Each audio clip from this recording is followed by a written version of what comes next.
మాతృదేవోభవ. నిన్నే నమ్మితి నమ్మలోక జననీ జగన్మాత, నిన్నే నమ్మితి నమ్మలోక జనని, నీవుండగా లోకమందిన్నే కష్టములావరించి బ్రతుకున్ హీనంబుగా చేయని. నిన్నే నమ్మితి నమ్మలోక జనని, నీవుండగా లోకమందిన్నే కష్టములావరించి బ్రతుకున్ హీనంబుగా చేయని. నన్నా మంటలు కాల్పజాలవు జగన్మాత, నన్నా మంటలు తాకజాలవు జగన్మాత. మహామాయలున్ పన్నాగంబులు నిలిచి గెల్వగలవే భక్తి ప్రభావంబులున్. మహామాయలున్ పన్నాగంబులు నిలిచి గెల్వగలవే భక్తి ప్రభావంబులన్. ఏబిఎన్ ఆంధ్రజ్యోతి ప్రేక్షక మహాశయులందరికీ నవజీవన వేదం అనే కార్యక్రమంలో 807వ భాగానికి స్వాగతం పలుకుతున్నాం. నిన్నే నమ్మితి నమ్మ లోకజనని, నీవుండగా లోకమందిన్నే కష్టములావరించి బ్రతుకున్ హీనంబుగా చేయని. నన్నా మంటలు తాకజాలవు. ఇది భగవంతుడి పట్ల మనకు ఉండవలసిన విశ్వాసం. ధూర్జటి కాళహస్తి శతకంలో చెబుతాడు, నిన్ను సేవింపగా పదల్బడమని నిత్యోత్సవం బబ్బని జనమాతృండనని మహాత్ముడనని సంసారమోహంబుపై కొనని జ్ఞానము గల్గని గ్రహగతుల్ కుందింపని మేలు వచ్చిన రాని అవి నాకు భూషణములో శ్రీకాళహస్తీశ్వర. నాకు అశుభాలు రాకుండా చూడు, శుభాలే కలిగేలా చూడు అని ధూర్జుడి ప్రార్థన చెయ్యాల. అది భక్తుడి లక్షణం కాదు. భక్తి అంటే శుభాలు కోరుకోవడం, అశుభాలు పరిహరించడం కాదు. శుభాశుభాలు సమానంగా స్వీకరించడం. శుభాశుభ పరిత్యాగి భక్తిమాన్ యస్సమే ప్రియ అంటాడు భగవంతుడు భక్తి యోగంలో. అందుకని మనం గుళ్ళోకి వెళ్ళి కోరికలు కోరకూడదు. దేన్నైనా సమానంగా తీసుకునే శక్తిని ఈ స్వామి అనాలి. ఆ శక్తి ఇస్తాడు ఆయన నామస్మరణతో. అందుకే నిన్నే నమ్మితి నమ్మ లోకజనని, నీవుండగా లోకమంది ఎన్నే కష్టములావరించి బ్రతుకు హీనంబుగా చేయని. నన్నా మంటలు తాకజాలవు జగన్మాత. మహామాయలున్ పన్నాగంబులు నిల్చి గెల్వగలవే భక్తి ప్రభావంబులన్. ఎంతటి మహామాయైనా, ఎన్ని పన్నాగాలైనా అవి భక్తి ముందు నిలబడలేవండి. భగవద్భక్తి అంత గొప్పది. ఆ మనస్సులో నిరంతరం చేసేటువంటి స్మరణకి ఉండే ఫలం ఇంత అంతా కాదు. ఆ ఫలం కారణంగానే మళ్ళీ ప్రపంచం శాంతి మార్గంలోకి వస్తుంది. అందుకే కవి తరంగంతో అంటున్నాడు, శాంతిన్ వందుమ తల్లి ఎంత నివాపోదువమ్మ, ఈ మనుజులు వారంతటి వారలు వారే, అంతట కథ ఏమిటన్న అది ఇట్లనియన్. రెండవ ప్రపంచ యుద్ధం అనంతరం హిరోషిమా నాగసాకిల మీద బాంబు పడిన వృత్తాంతాన్ని చెప్పి, ఏం మనుషులయ్యా, 5 కోట్ల మనుజులు ఆవిరైపోయిరి, ఎవరికేమి యొరిగి ఇంత జరిగి. 5 కోట్ల మంది పైన చనిపోయారయ్యా మనుషులు. ఇక జీవరాశులు ఎన్ని లక్షల కోట్లో ఎవరు లెక్క పెట్టగలరు? ఇంత జరిగింది, ఎవరికేం ఒరిగింది? ఎవడు గెలిచాడు, ఎవడు ఓడాడు? మానవత్వం ఓడిపోయింది, దానవత్వం గెలిచింది. ఎందుకు వచ్చినవి భయంకరమైన పరిణామాలు? ఎందుకు మనిషికి ఇంత స్వార్థం? ఎవడు రాజు అయితే ఒక్కొక్కడు మహాహంతకుడు అని మహాకవులు అన్నట్టుగా ఎవడు ఏలితే ఏముందండి? ఏలుబడి ఎప్పుడు ప్రజల మేలు కోరే విధంగా ఉండాలి. ఆ ప్రజల్లో కూడా అణగారిన వర్గాలు, చాలా ఇబ్బందులు పడుతున్న వాళ్ళు, తిండికి లేక బొంబాయికి ఇంకో చోటకి వలసపోతున్న వాళ్ళు, వాళ్ళని పట్టించుకోవాలి. పట్టించుకున్నారు, మేలు జరిగింది. ఒక శుభవార్త మనం అందరం ఆనందించాల్సిన విషయం. పాలమూరు జిల్లా వలసల జిల్లాగా పేరు పొందింది దౌర్భాగ్యవశాత్తు చాలా కాలంగా. తెల్లారితే ముంబైకి ఓ బస్సు నిండా జనం ముంబైకి ప్రతిరోజు. అటువంటిది తెలంగాణ ప్రభుత్వం చూపించినటువంటి ప్రత్యేక శ్రద్ధ వల్ల, ప్రత్యేక దీక్ష వల్ల ఇవాళ రిజర్వాయర్లు నిర్మించిన రిజర్వాయర్లు నీళ్లతో కళకళలాడుతున్నాయి. వరి సాగు ప్రారంభమైంది. మిరప చేలు ఏపుగా ఎదిగాయి. వలస వెళ్ళిన వాళ్ళు వెనక్కి వస్తున్నారు. అటువైపు నుంచి కూడా వెనక్కి రావాల్సిన కారణం వచ్చింది. పెద్ద నోట్లు రద్దవడం వల్ల అక్కడ నిర్మాణ రంగం కుదేలైంది. డబ్బులు లేవు ఇవ్వడానికి. కాబట్టి అక్కడ పని లేదు, ఇక్కడ పని దొరికింది. అంతకంటే ఒక ప్రాంతంలో ఉండే రైతులకి, రైతు కూలీలకి కావాల్సింది ఏముందండి? తమ ప్రాంతంలోనే పొట్ట గడిచే ఉపాయం ఉంటే బొంబాయి ఎందుకు కడతారండి? నిజంగా ఎప్పుడు ఏవో ప్రభుత్వం అనేసరికి విమర్శిస్తూ కూర్చోవడం కాదు, మంచి చేస్తే మెచ్చుకోవాలి. ఈ దీక్షగా ఈ పని చేసి 2.5 ఏళ్లలో ఈ విజయాన్ని సాధించినందుకు తెలంగాణ ప్రభుత్వంలోని పెద్దలందరికీ నేను చేయెత్తి నమస్కారం చేస్తున్నాను. కృతజ్ఞతాపూర్వకంగా పాలమూరు ప్రజల తరఫున, నా తెలుగు రైతు కూలీల తరఫున. అటువంటి పాలన చేసేవాళ్ళు ఏ భోగాలు ఎన్ని అనుభవించినా మనకి ఏమీ బాధ లేదు, పైగా ఆనందం అండి. వారు సుఖంగా భోగాలతో ఉండాలనే కోరుకుంటామండి.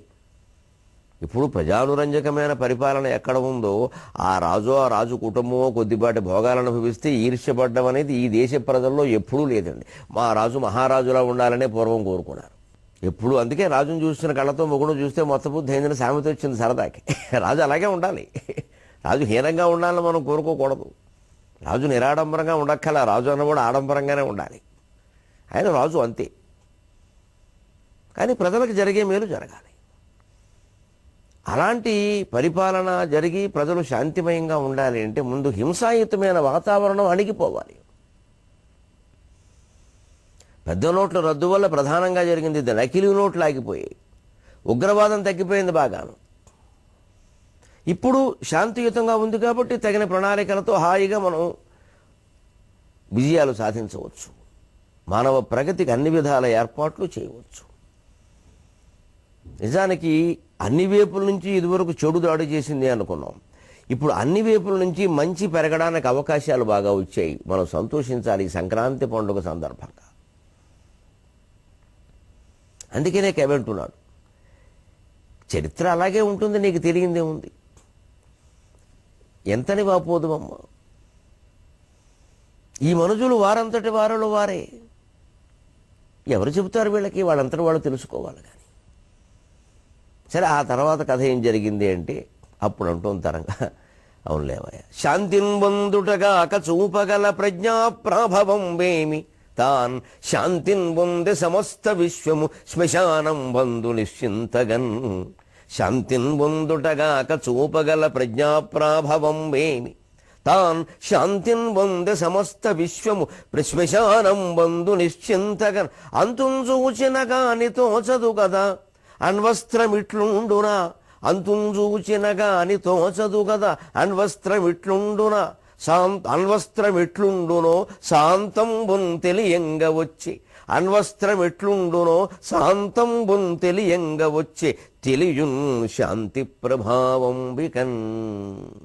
మనిషి జీవితంలో ఒక పెద్ద లోపం ఏమిటి అంటే, పెద్ద దెబ్బ తగిలే వరకు ఏ మనిషి మేలుకోడండి ఆశ్చర్యంగా.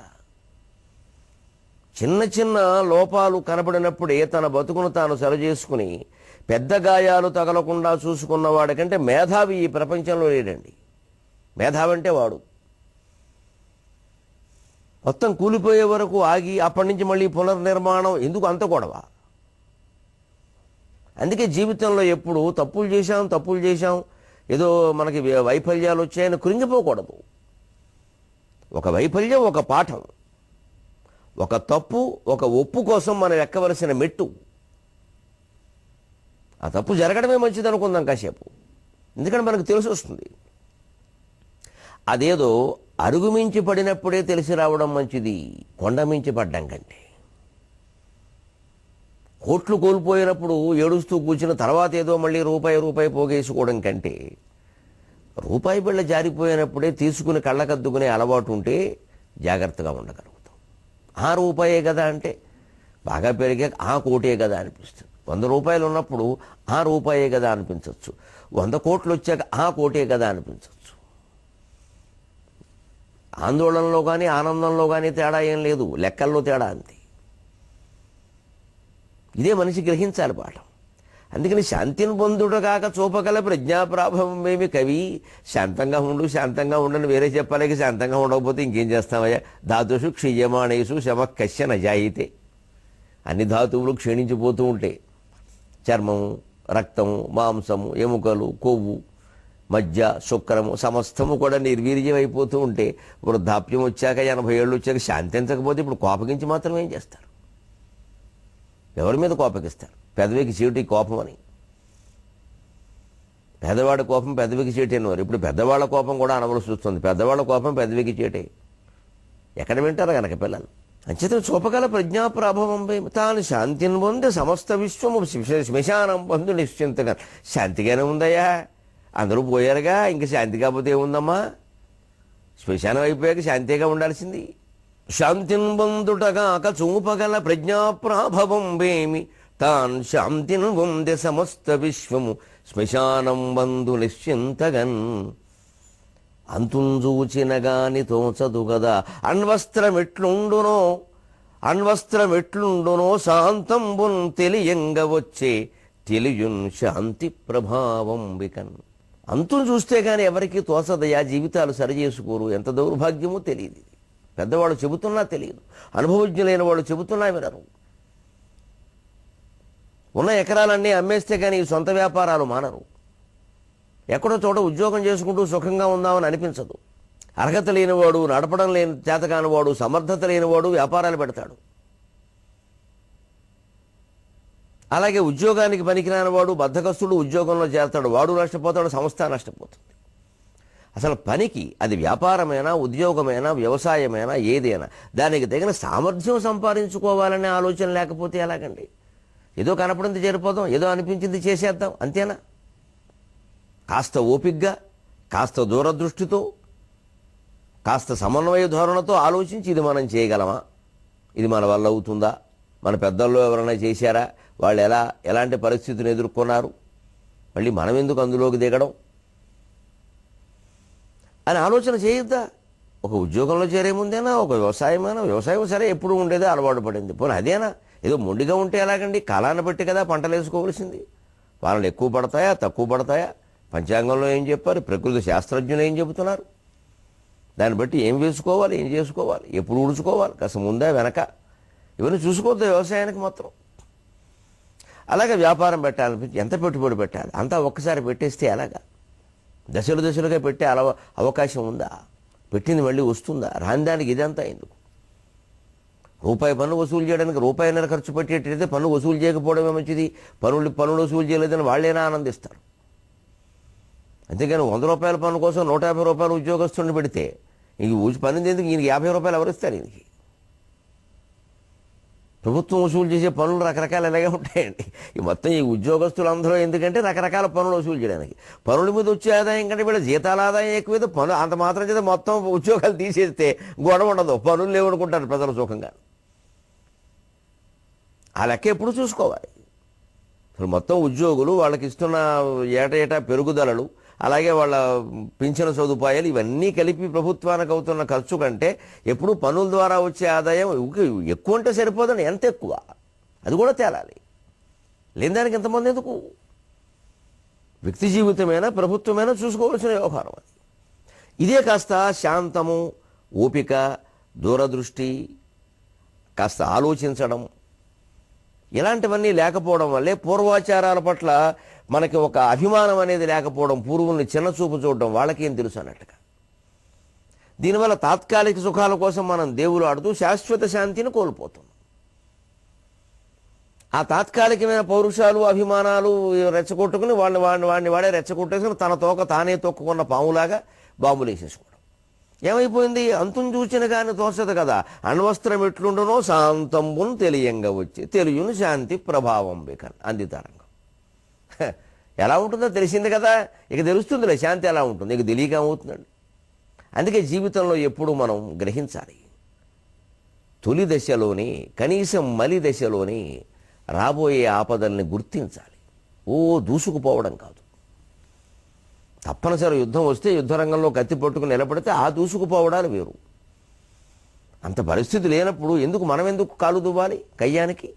ఎందుకోసం ఈ మాట చెబుతుందో తరంగం చూడండి, తానే చెబుతోంది. నాజీ చర్యలు ప్రజలను రాజీ పడనీయలేదు, భ్రమలవి తొలగెన్ ఏ జాతులకా జాతులలో జాతీయత స్థిరమగు రూపమునందెన్. సరిగ్గా మళ్ళీ రెండవ ప్రపంచ యుద్ధానంతరం ఏ పరిస్థితి ఉందో ఇప్పుడు 2017లో అదే పరిస్థితి ఉంది, మీరు చూసుకోండి.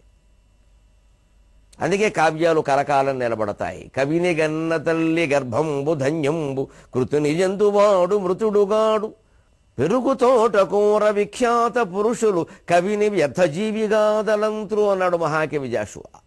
కవిని గన్న తల్లి కడుపు ధన్యమైందండి. కవుల్ని కనాలండి, పండితుల్ని కనాలండి. డబ్బులు సంపాదించే వాళ్ళని కన్నామని గొప్పగా చెప్పొద్దండి. అసలు కళాకారుల్ని కనాలి. నా కడుపున ఫలానా వాడు పుట్టాడు అని తల్లి గర్వంగా చెప్పుకోవాలి. ఒక కవి గురించి, ఒక పండితుడి గురించి, ఒక కళాకారుడు గురించి చెప్పుకుంటుంది. అలాగే ఓ డాక్టర్ని కన్నా, ఓ ఇంజనీర్ని కన్నా వీళ్ళందరూ డబ్బులు సంపాదిస్తున్నారు ఈవేళ. నిజంగా పల్లెటూరులో ఉండి పేద ప్రజలకు వైద్యం చేసి ప్రాణం పోసే డాక్టర్ల కంటే అంతకంటే గొప్ప తల్లి లేదు. కానీ ఇవాళ డాక్టర్లు అలా లేరే. అబ్బాయి ఏం అడిగినా ఆపరేషనే. చెవి పోటుగా ఉందండి, ఆపరేషన్ చేద్దామా? మోకాలు నొప్పిగా ఉందండి, ఆపరేషన్ చేద్దామా? కాళ్ళలో ముళ్ళు గుచ్చుకుందండి, కొసేద్దాం. నేను కాలా ముళ్ళ. ఆశ్చర్యం అండి. ఇటీవల నేను ఒక ఆయుర్వేద శాస్త్ర గ్రంథంలో చదివి మూర్చిపోయి, అయిపోయి ఆయుర్వేదం ఎంత గొప్పదా, ఎంత మోసపోయామని. కాళ్ళలో ముళ్ళు గుచ్చుకుంటే ఏం చేయాలి, దానికి సెప్టిక్ అవుతుందా, వాతం వస్తుందా అని రకరకాల ఇంజక్షన్లు కూడా చేయించుకుంటాం. ఒక రకమైన ఆకు పసరు 2 చుక్కలు 2 కళ్ళల్లో వేయగలిగితే కాల్లో గుచ్చుకున్న ముళ్ళు ఎక్కడ గుచ్చుకుందో అక్కడే దానంతటదే 24 గంటల్లో బయటకు వస్తుంది. ఏం చేయక్కల, కాస్త ఓపికగా ఇంట్లో కూర్చుంటే చాలు, ఎక్కువ తిరగకుండా దానంతట అది వచ్చేస్తుంది. కళ్ళల్లో 2 చుక్కలు వేస్తే అది ఆయుర్వేద శాస్త్రం. అది కూడా ఆకు పసరు.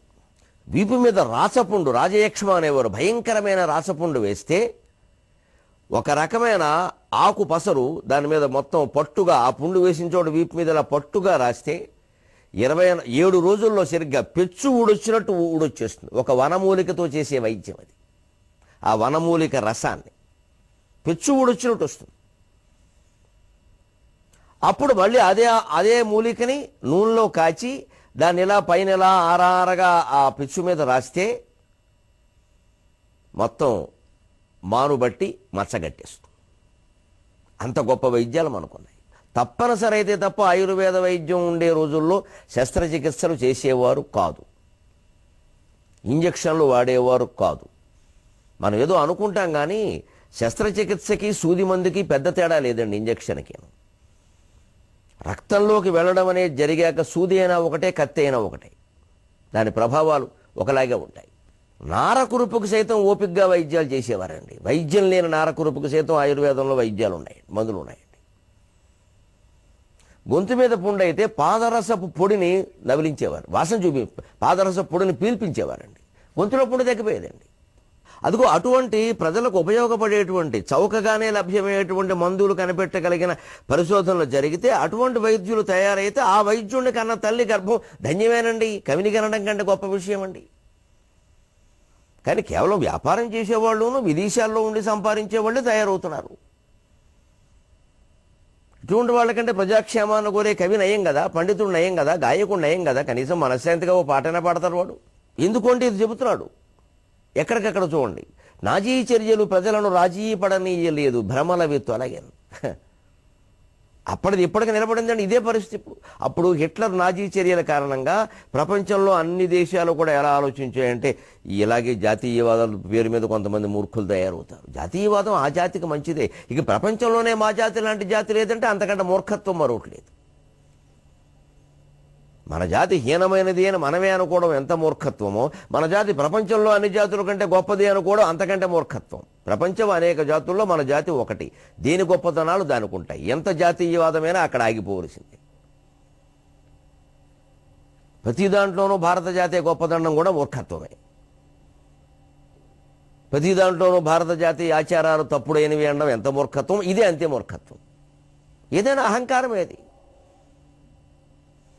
దానికి ఏ జాతి అవకాశం ఇవ్వకూడదు. హిట్లర్ అలా ఇవ్వబట్టే కొంతకాలం గడిచేసరికి ప్రజల్లో భ్రమలు పోయాయి. ఎవరెవరో నాయకులు ఉద్భవిస్తారని, వసుదేవ కుటుంబం ఏర్పడుతుందని. అయ్యో ప్రపంచమంతా ఓడలు పయనించాయి కదా, కొలంబస్లు వాస్కోడుగామాలు ఏవో కనిపెట్టారు కదా, అనేక దేశాలు సంస్కృతులు నాగరికతలు ఏకమవుతున్నాయి కదా, విశ్వశాంతి కలుగుతుందేమో అనే భావాలు పోయాయండి, ఆ భ్రమలు పోయాయండి. నాజీ చర్యలు అలా ఉన్నాయి. అవి రాజీ పండవలేదు. నాజీ చర్యలు ప్రజలను రాజీ పడనీయలేదు. భ్రమలవి తొలగను. ఏ జాతులగా జాతులలో జాతీయత స్థిరమగ రూపము దాల్చెన్. రెండవ ప్రపంచ యుద్ధానంతర పరిణామాలు ఏమిటి అంటే, ఇప్పుడు ట్రంప్ గారు అమెరికాలో నెగ్గిన తర్వాత, ఉత్తర కొరియాలో చెంగు బొంగు అనేవాడు ఎవడో నెగ్గిన తర్వాత వచ్చిన పరిణామాలు అంతే సరిగ్గా. మళ్ళీ అన్ని జాతుల్లో చూడ మీరు జాతీయత సుస్థిర రూపం ధరిస్తోంది. ఆశ్చర్యకరంగా ట్రంప్ గారు ఎలా ఎన్నికయ్యాడో తెలియట్లేదు. ఎందుకంటే ఇప్పుడు మొత్తం 70% మంది ప్రజలు ఆయనకి వ్యతిరేకంగా ఉద్యమాలు చేస్తున్నారు. మళ్ళీ ఎప్పుడు ప్రపంచ శాంతిని కాంక్షించేటువంటి నాయకులు ఉంటే ఒబామా లాంటి వాళ్ళే. మొహమాటం ఏం లేదు, ఆలోచన చేస్తే ఒబామా అటువంటి నాయకుడే. అందుకే మహానుభావుడు వెళ్ళిపోతూ కూడా వీడ్కోలు సమావేశంలో అన్న మాట చూడండి. ప్రపంచంలో కొన్ని కోట్ల మంది ఆయన ట్విట్టర్లో పెట్టిన విషయాన్ని చూసి నమస్కారం చేసి మళ్ళీ దానికి స్పందించారట. నా మొదటి కోరిక ఏదో, నా చివరి కోరిక కూడా అదే. మార్పు నా వల్లనే కాదు, మీ వల్ల కూడా సాధ్యమవుతుంది అన్నట్ట. అది ఒక ఉత్తమ నాయకుడి లక్షణం అండి. దీని నుంచి మన నాయకులు చాలామంది నేర్చుకోవాలి.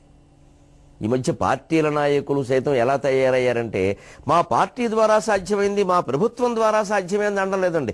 నా వల్ల సాధ్యమైంది, నాకు కృతజ్ఞతలు చెప్పండి. ఈ దౌర్భాగ్యపు అహంకారం ఎక్కువ అవుతుందండి. దీన్ని ఎక్కడికక్కడ ఖండించాలండి మొక్కల కింద. ఒక ముఖ్యమంత్రి వల్ల సాధ్యమవుతుందా? ఏ మంత్రులు, నాయకులు, ప్రభుత్వం, పార్టీ అన్నీ పోయే. ఆ పార్టీ లేకపోతే వీరెవరట?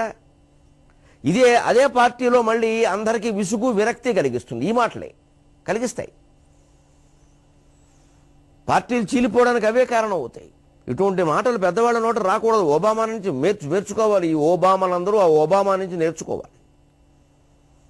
మార్పు నా వల్లనే కాదు, మీ వల్ల కూడా సాధ్యం అవుతుంది, మీరు ఆలోచించండి అన్నాడు. ఎప్పుడూ ఆధ్యాత్మిక విషయాలు, పాండిత్యాలు, సాహిత్యాలు సమస్తం అంతే. మా వల్లనే కాదమ్మా, మీ వల్ల కూడా సాధ్యం అవుతాయి. దయచేసి ఆలోచించండి. మేమేదో అవతార పురుషులమని, మాకు పుట్టుకతోనే సరస్వతి కటాక్షం అలా 2 లీటర్లు పోసేశారని, దానివల్ల ఏదో వచ్చేసిందని అనుకోవద్దు. 25 గంటలు రోజుకు చదువుతుంటే వస్తున్నాయి. ఇవి ఊరికే ఏమి రావు. ఊరికే ఎవరికైనా వచ్చాయన్నా మనం నమ్మక్కల, డబ్బా కబుర్లు అవన్నీ. ఏ రంగంలో మనకు ఆసక్తి ఉందో ఆ రంగంలో కష్టపడ్డవి అందరికీ వస్తాయంటే అంత ఆసక్తి ఉంటే వస్తాయి. అందరికీ ఎందుకు వస్తాయి? నాకు రాని విద్యలు చాలా ఉన్నాయి, నేను నేర్చుకున్నా రావు, ఎందుకంటే నాకు ఆసక్తి లేదు వాటి మీద. అలాగే మీకు ఈ విద్య మీద ఆసక్తి ఉంటే వస్తుంది. మేము ఒక్కడమే కాదు, అందులో చాలామంది తయారవచ్చు. ఆత్మవిశ్వాసాన్ని పెంచాలి. మేమే అన్నట్టుగా మాట్లాడితే ఎలాగా? కాళ్ళ మీద పడవలసిన జాతిని కాదు మనం తయారు చేయవలసింది, తమ కాళ్ళ మీద తాము నిలబడే జాతిని తయారు చేయాలి. అందుకే జాతీయత ప్రతి జాతిలోనూ స్థిరమైన రూపం ధరించింది. ఇప్పుడు అదే జరుగుతోంది. మళ్ళీ అమెరికాలో జాతీయవాదం వచ్చింది, అనేక జాతుల్లో వస్తుంది. ఎక్కడికక్కడ ఇంకా ఏ దేశం వాళ్ళు ఆ దేశంలోనే ఉద్యోగాలు ఉంటే అవి మళ్ళీ వేరే సమస్యలను సృష్టిస్తాయి. ఎప్పుడూ విద్వాంసుడికి, ప్రతిభావంతుడికి ఈ దేశం ఆ దేశం అనేది లేదు, అది శాశ్వత సిద్ధాంతం అది. కానీ అందులోనే కాస్త ఆ విద్వాంసులే, ఆ ప్రతిభావంతులే ఎలా ఆలోచించాలి, చట్టపరంగా జరగదు, వ్యక్తిగతంగా ఎలా ఆలోచించాలంటే, నా దేశంలో బొత్తిగా బతకడానికి కూడా లేనంత పరిస్థితులు ఏమైనా ఉన్నాయా? పాలమూరు కూలీలు బతకడానికి లేక బొంబాయి వెళ్ళారంటే అర్థం చేసుకోవచ్చండి. కానీ ఇక్కడ ప్రజల పెట్టుబడితో, ఇక్కడ తల్లిదండ్రుల పెట్టుబడితో, ఇక్కడ ప్రజల సహకారంతో, ఇక్కడ కళాశాలల్లో వైద్యము, ఇంజనీరింగు నేర్చిన వాళ్ళు, ప్రతిభావంతులైన వాళ్ళు విదేశాలు పెడుతున్నారంటే అర్థం చేసుకోలేము ఆ విషయాన్ని. కష్టం అది. ఎందుకంటే ఆ మాత్రం ఇక్కడ ఉన్నాయి. వారు కాస్త త్యాగం చేయగలిగితే. తగిన జీతం అంటే ఎంత? నెలకి 10 లక్షల, కోటి రూపాయల? ఎంత తగిన జీతం అంటే ఏమిటి? ఈ దేశంలో బతకడానికి ఎప్పటికీ ఎంత హాయిగా బతికినా, ఎంత హైదరాబాద్లో బతికినా 50,000 చాలు. అంతకంటే ఎందుకు ఆశిస్తున్నాం? ఇంకా కాస్త గట్టిగా పనిచేస్తే 1,00,000 ఈజీగా వస్తుంది, పెద్ద సమస్య కాదు. బయట సరిపోదండి. అత్యాశలు, దురాశలు అలాంటిది లేకపోతే సరిపోతాయండి ఇక్కడ. అప్పుడు మన మన మన జాతి మేధాశక్తి అంతా మన జాతికి వినియోగపడుతుంది. ఇలా కాకుండా వేరే దేశాలకు వెళ్ళిపోవడంలో ఎక్కువైపోతే అక్కడ జాతీయవాదాలు వచ్చేస్తాయి. అప్పుడు మళ్ళీ మన వాళ్ళని తరిమేస్తారు. అప్పుడు ఇక్కడ ఉద్యోగాలు ఉండవు, అనేక రకాల సంక్షోభాలు వస్తాయి. ఇప్పుడు మళ్ళీ అవే వస్తున్నాయి. 1936 ప్రాంతంలో ఏమొచ్చాయో 2017లో అవే వస్తున్నాయని విచిత్రంగా చరిత్ర పునరావృతం అవుతుంది. ఇదే ఆలోచించమని చెబుతూ తారంగం. తప్పదు జాతి భేదమన తప్పది కాదు విధాత సృష్టిలో గొప్పదనం అయ్యది ఒక్కొక్కరిది ఒక్కొక్క రూపు కాదొక ఉప్పొక దేశమందు ఉసిరి యొక్క ప్రదేశమునందు లభ్యమోటొప్పదే వారు వీరికి సహోదరులైన కడున్ రుచింపదే. కరతలామల కవన మనకు మాట ఉంది, దానికి వివరణ ఈ పద్యం. చేతిలో పెట్టిన ఉసిరికే. తప్పదు జాతి భేదమన, ప్రపంచంలో అనేక జాతులు ఉన్నాయి కవి, ఆ జాతుల మధ్యలో భేదాలు కూడా ఉంటాయి, అవి తప్పదు. తప్పది కాదు విధాత సృష్టిలో గొప్పదనమ్మే అయ్యేది ఒక్కొక్కరిది ఒక్కొక్క రూపు కాదొక ఉప్పొక దేశముందు ఉసిరి ఒక్క ప్రదేశమునందు లభ్యమోటొప్పదే వారు వీరికి సహోదరులైన కడున్ రుచింపదే. ఈ ఆత్మీయమైన భావ విస్తరణలో మీరు 23:30 గంటలు గడపండి. దీని విశేషాలన్నీ తర్వాత తెలుసుకుందాం మనం. ఇంత ఆత్మీయమైన తెలుగు భాషలో మనం మాట్లాడుకుందాం.